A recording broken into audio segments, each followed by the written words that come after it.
What is up, everybody? It's your boy Church, and I apologize for being a day late. I've had most god awful earache in the last few days. I'm battling that right now, but let's get to the message. This week's message comes from one of the simplest yet most powerful things I've heard in a long time. And I didn't hear it from a preacher or a theologian or a scholar. I actually heard it from a little girl now. I can't remember exactly where I heard it. It was Facebook, YouTube, somewhere. But anyway, she said, when you get what you want, it's God's direction. When you don't get what you want, that's God's protection. You know, that one gets one to thinking, doesn't it? We've had all these moments where we were disappointed because something didn't go our way. A job opportunity fell through, a relationship ended, a door slammed shut.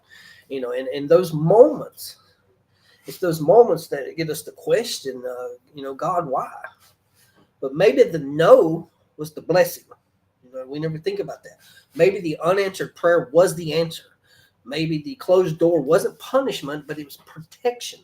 So, part of this first Bible story, it comes from Joseph in Genesis 37 through 50. Joseph's story is full of what looked like setbacks. Betrayed by his brothers, sold into slavery, falsely accused, thrown into prison. If Joseph had based his belief on what he wanted, he wouldn't have thought God abandoned him. But God was protecting something bigger, positioning Joseph to eventually save thousands during a famine, including including the family that had betrayed him. I can relate very strongly to these blessings for many years.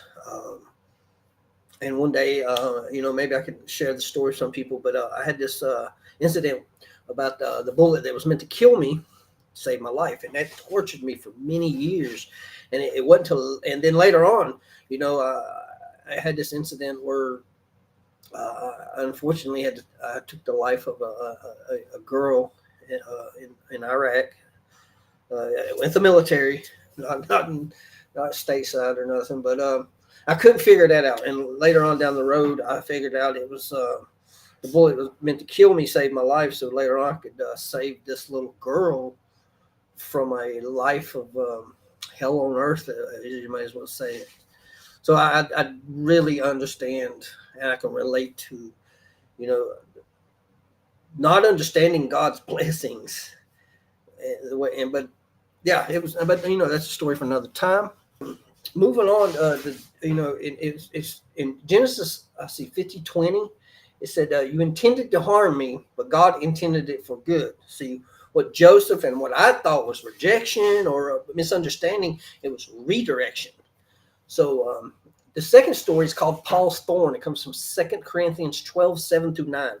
And Paul had begged God to remove something, a thorn in his flesh. He didn't get what he wanted, but listen to God's response. He did not give him what he wanted. He said, "My grace is sufficient for you, for my strength is made perfect in weakness." See, Paul didn't get deliverance. He got dependence. And we get that a lot. It happens to a lot of us. Sometimes that's the greater blessing, is not getting what we want. This is a message especially real for those of us walking in the path of recovery. You might have lost some friends, opportunities, time. You might still be trying to understand why certain doors didn't open, why certain ones got closed, or whatever. But here's the truth: if God didn't give it to you, you didn't need it. If God closed it, it wasn't for your good. And if you're still standing, it means his protection is still active in your life. So stop looking at what didn't happen as failure. Start seeing it as a favor in disguise. Next time something does not go your way, ask, am I being protected from something I can't see yet? Could this be God's mercy, not his punishment? What does he want me to trust in this moment? What is God's plan for me at this moment?